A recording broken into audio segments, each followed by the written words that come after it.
and welcome to Firstpost Africa, where we get you the top stories from the continent and from across the world. I'm Alyson Grange, coming to you live from Durban, South Africa.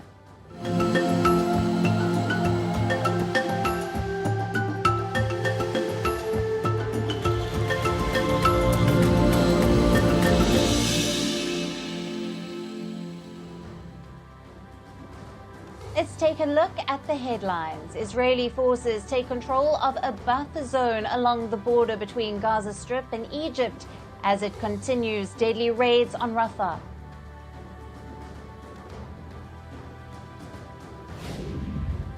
Security services around Europe are on alert over Russia-linked arson and sabotage after a spate of mystery fires and attacks on infrastructure in the Baltics, Germany, and the UK. Former U.S. President Donald Trump likens himself to Mother Teresa as jurors begin weighing his fate in the ongoing hush money trial. A Hong Kong court finds 14 activists guilty of subversion in the biggest case against pro-democracy campaigners since China imposed a national security law to crush dissent.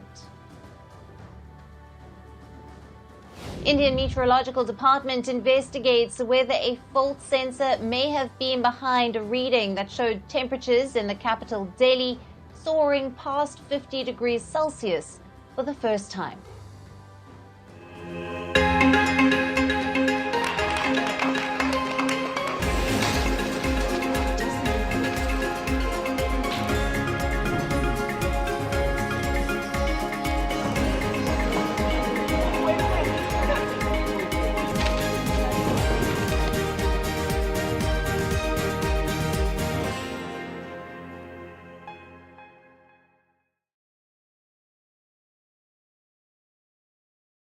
Hello and welcome. Let's take a look at our top story. Polling stations across South Africa closed after a day of long queues as voters turned out in huge numbers for a watershed election, which is being called the most competitive since the end of apartheid. Now counting is underway in each polling station. Partial results are expected over the next 3 days, with final results likely on Sunday.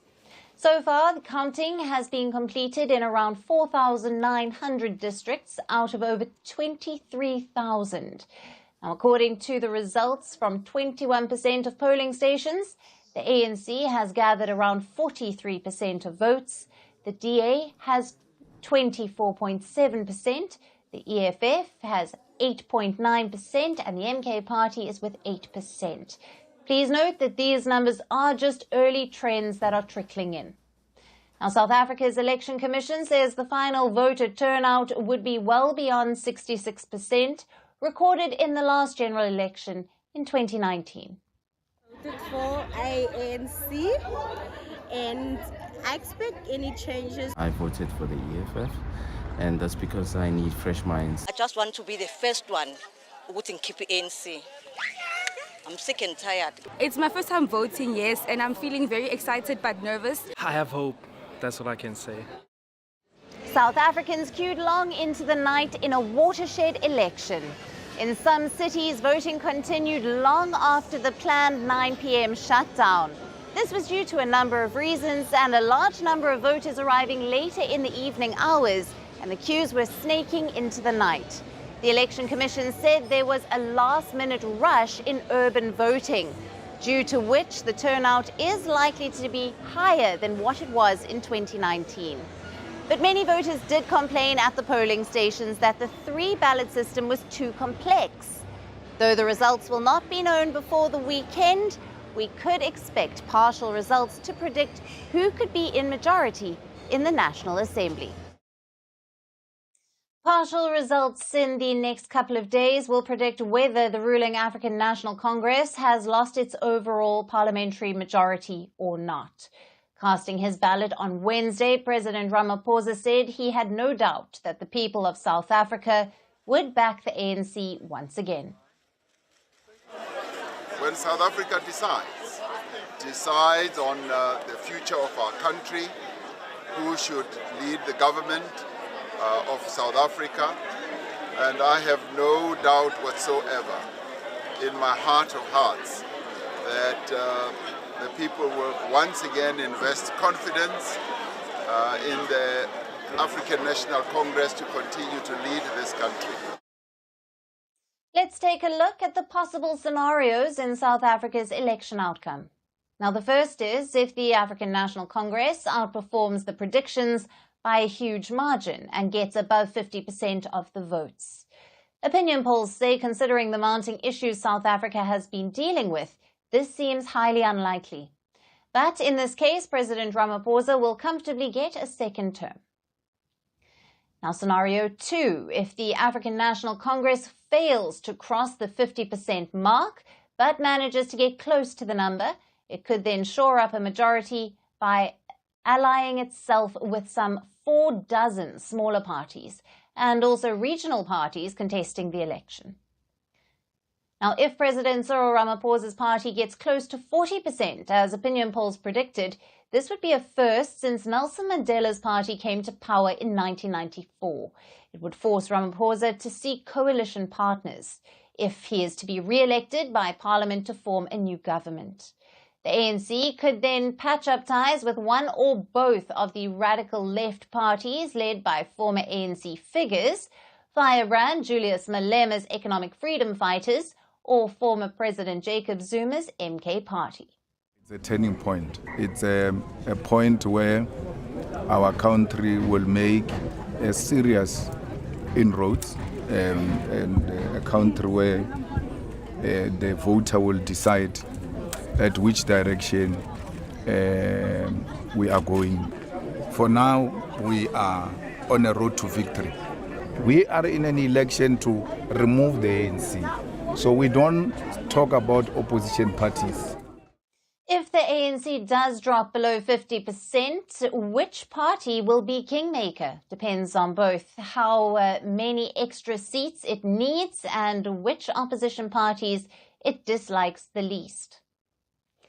Now, the fourth scenario, which is highly unlikely as per opinion polls, is if the Democratic Alliance, which pledged to rescue South Africa, gets 50% of the votes with a broader alliance of smaller parties, the multi-party charter.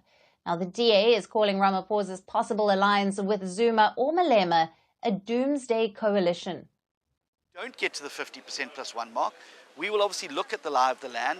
There may be parties that are elected into Parliament that are outside of the Charter that may want to then make a decision to work with us, and we would welcome that. But I don't believe that keeping the same bad people who've got us into the situation, that have pushed 42% of our country into the unemployment queue, that have led to 30 million people living in poverty. Yesterday, while polling was underway, I spoke to the Democratic Alliance candidate for KwaZulu-Natal, Chris Pappas. He spoke to us about voter turnout and sentiment, about poll predictions, and how the Democratic Alliance sees its place in the provincial and general election. Here's that exclusive conversation. I mean, you can see the queues here, you can see the people that have turned out. I know it's a little bit frustrating for people to wait in the lines, but this is what democracy is about. I mean, people spoke about 1994, that lines that snaked around the block, and this is what we're seeing today. And this is everywhere, which is really, really encouraging for our democracy. It gives credibility to the vote, it gives credibility to the outcome, and I'm excited. I'm excited for what the hope, I think, that people actually believe out there. Polls are only a snap in time, and there's those who are for and against them. But I think what it does do, it shows trends over time. And in KwaZulu-Natal, the trend has been upward, which really excites me. I think the story of this election in the province is going to be how well the Democratic Alliance does. There's been a lot of talk around the MK and the ANC and the IFP. But when you go from 11% in a vote, and I think we'll get around 18, 19, 20%, that is an incredible growth for a political party like the DA in KwaZulu-Natal. I'm confident that some of those polls are showing roughly where we will be. But at the end of the day, the only poll that counts is the one in the box. Well, here in KZN, there's going to be no party that gets 50%. So there is going to be some sort of coalition government here. What that looks like, the voters will determine that. But we will have to go into a coalition to form a government in this province. Our aim is to obviously be the biggest partner in that coalition, or the driver of that coalition, and that's what we've been doing consistently throughout the election. But people have got options. There's similar-minded parties, whether it's the ANC, EFF, MK sort of parties, or DA, IFP type parties who are already forging relationships in municipalities across the province. For more on the South Africa elections and early trends, we have with us political commentator Ayanda Sishu-Excel, who is joining us live from Johannesburg. Hello to you, Ayanda. Thank you for being with us on Firstpost Africa. Thank you very much for having me. Now, Ayanda, what are your views when looking at these early indications? I think that it's too early to make strong predictions, but what we can see already is that the South African electorate has given the African National Congress not much of a mandate to go on. What we are seeing is numbers that have not happened actually since the advent of apartheid. You're correct to say that for the first time in a very long time, that the African National Congress is going to be polling below 50%. And for the first time in a really long time, I think that they are really running scared in the results center when they are looking at the figures that are coming out from the early predictions, because the IEC is right to say that for the first time in a really long time, the voter turnout will be over 66%. And we saw the long queues from the voting stations yesterday. And what that indicates is that people are really willing and are looking for change right now. And what the numbers that we are seeing is that change will really be coming after these 30 years of democracy. Absolutely. What are the implications if the African National Congress loses its majority in Parliament for the first time? I think that coalitions are definitely going to be the name of the game moving forward. If you look at the local elections from 2016 and in 2021, that really has been the way that our local governments have been governed, and our municipalities and our cities and towns have been governed through coalitions. And so it's going to be interesting to see how coalitions are going to work moving forward, because of the chaos that has come from our local governments as a result of that coalition. If you look at the voter turnout from 2021 in the local government elections, it was around 45%. And so that number in and of itself is also an indictment on political parties to say that the electorate here in South Africa has truly had enough of the empty promises that they have been getting. So now they're officially forcing these political organizations to work together in order to form governments, because clearly they cannot do it on their own. Yeah, and considering the socio-economic context, including the high unemployment rates and the service delivery failures, do you think that this will influence the election results? Absolutely. If we saw the lines at certain voting stations outside the university campuses in the Northwest, in Kimberley, Sol Plaatje University, in KZN, UKZN, the voting station that was nearest to Howard College actually closed after midnight.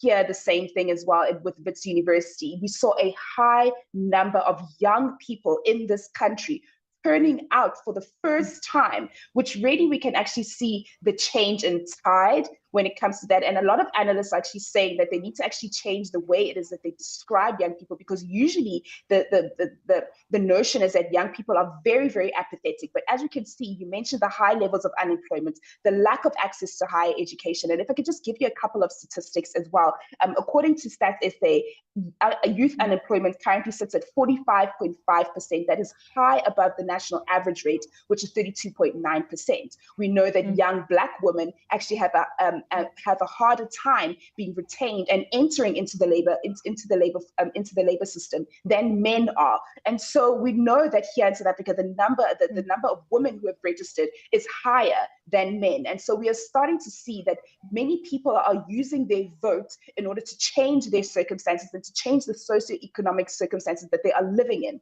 And so the high cost of living, the lack of access to education, the lack of access to housing has started to affect a lot of young people. And now we are seeing that tide changing and people standing up and saying enough is enough and showing up to the polls and making sure that their voices are heard. So I do believe that the high cost of living, the lack of unemployment, and the fact that these issues are being scapegoated to the migrant population has also played a huge role in the number of voter turnout, because people are really tired of hearing the empty promises that they get from politicians, and they are now starting to realize that we can actually make a difference using our votes. This was the same thing that happened in 1994 after apartheid, when people realized that we can actually use our voice for the first time in order to vote in the African National Congress and usher in change. And so that's 30 years later, these young people are actually doing the same thing and making sure that they are voting in change. Now, what that change is going to look like, we still do not know yet, because it's still early predictions right now. But we can clearly see that there's been a mandate that has been given to political parties, and I say all political parties, not just the ruling party, to say that unfortunately now they're going to have to work together and form a government to make sure that the socioeconomic issues are solved for young people moving forward. Absolutely. Ayanda, thank you very much for being with us on Firstpost Africa and for your valued insights and analysis. Thank you very much for having me.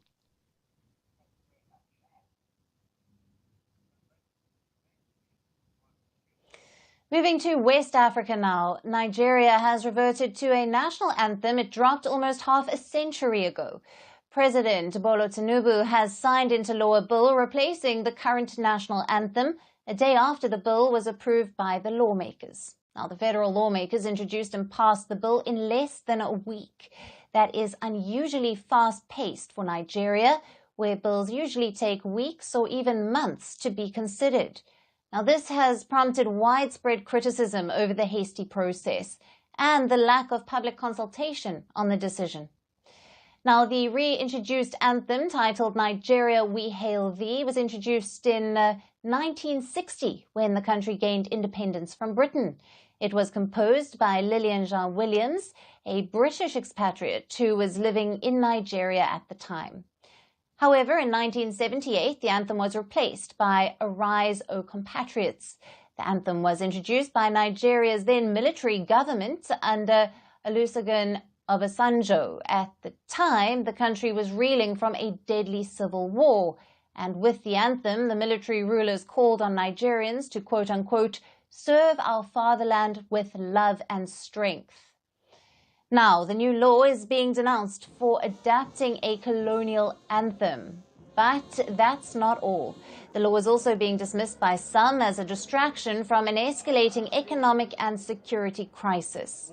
President Tinubu's first year in office, which he completed on the 29th of May, has been marred by a spiraling economic downfall. Now, the West African nation's inflation rate has reached an almost three-decade high of 33%. Prices of daily essentials like food and fuel have doubled.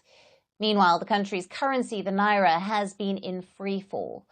Nigeria's naira has lost about 60% of its value, following two devaluations in June of 2023 and January in 2024. This government has been one that did not make the citizens happy over the last year. It did not excite us. It placed us all in a state of worry regarding food, money, and other aspects. It's been a government that brought untold hardship.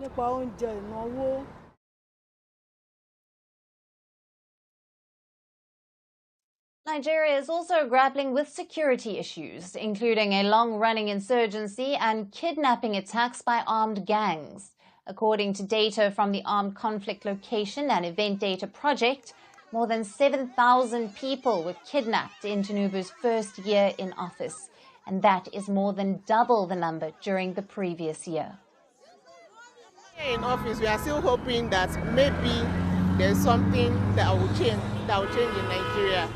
But with the trend of the things that has been going on in Nigeria and with each president that enters, I have noticed that it gets worse and worse.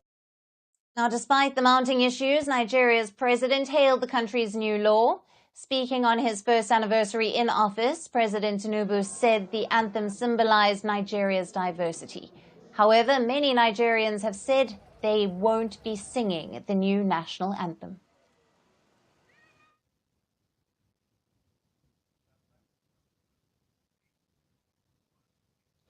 Moving on to our next story now. A media investigation has found luxury beauty brands to be associated with child labor in Africa. The two luxury brands in question here are Estee Lauder and L'Oreal. An investigation by the BBC found that ingredients used by suppliers to these two luxury brands for their perfumes were picked by minors. Lancome's Idole L'Intense and Erin's Ikat Jasmine and Limon de Cilia contain jasmine sourced from Egypt, which is a key ingredient in these fragrances. Now, the country produces about half of the world's supply of these flowers, and the report alleges that jasmine used for these high-end perfumes was picked by children in Egypt. Now, the report records the plight of jasmine pluckers. It said that children as young as 5 years old are involved in the process. One of the pickers said that she is helped by her 4 children, aged between 5 to 15 years. They accompany her to the plucking site at 3 in the morning. And that is despite Egypt's labor policies, which bars anyone under the age of 15 to work between the hours of 7 p.m. to 7 a.m.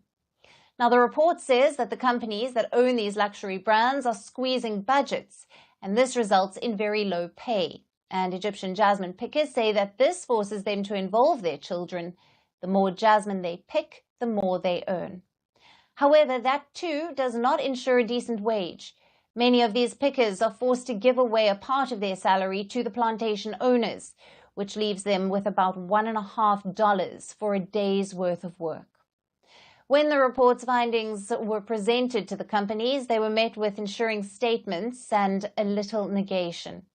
Now, Lancome's owner, L'Oreal, said that it never asks fragrance houses to go lower than the market price. The company said, and I quote, "We are actively committed to respecting the most protective, internationally recognized human rights standards.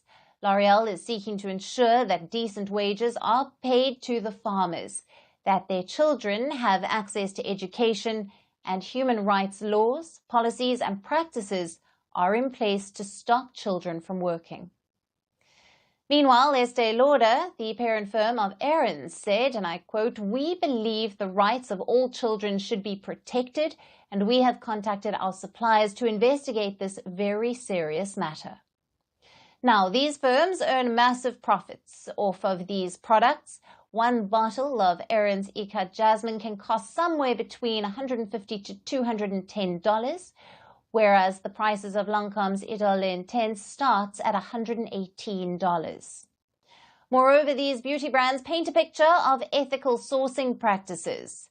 The third-party employers have also reportedly signed a letter of commitment to the UN, pledging to abide by its safe working practices. However, the investigation puts all of that into question.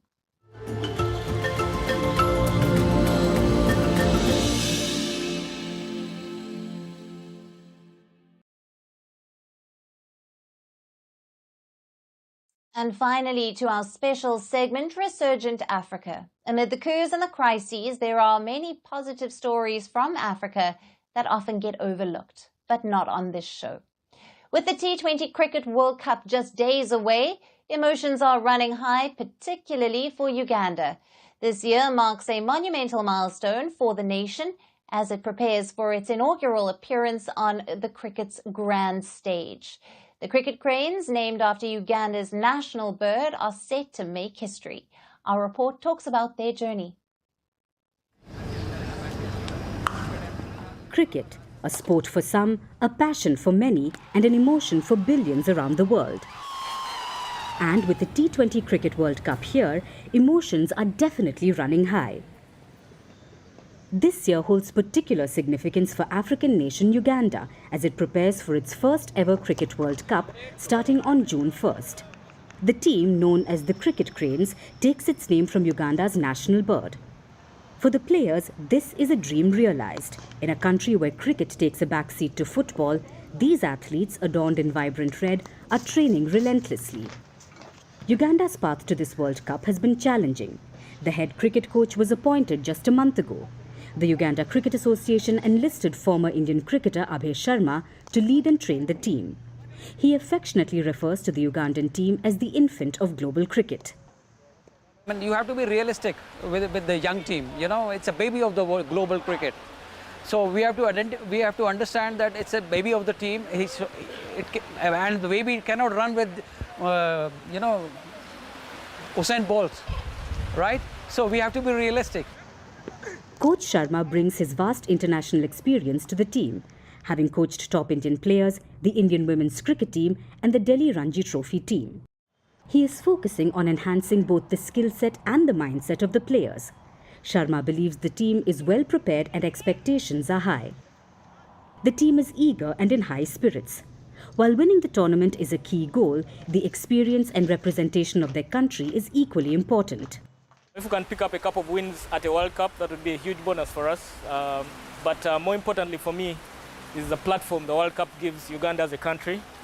So it's important for us as ambassadors of the game to portray the country in a good light. Some players hope this will pave the way for newer opportunities.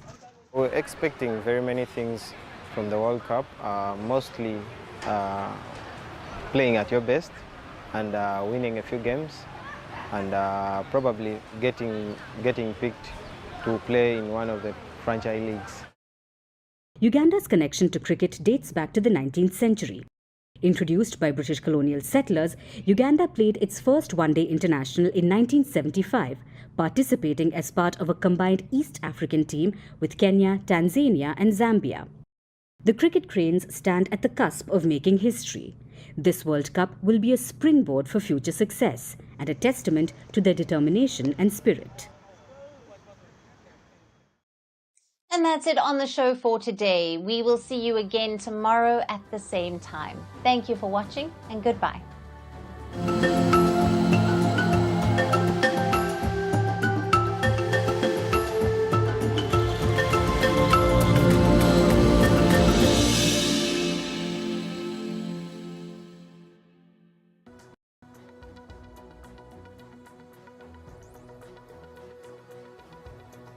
Hello and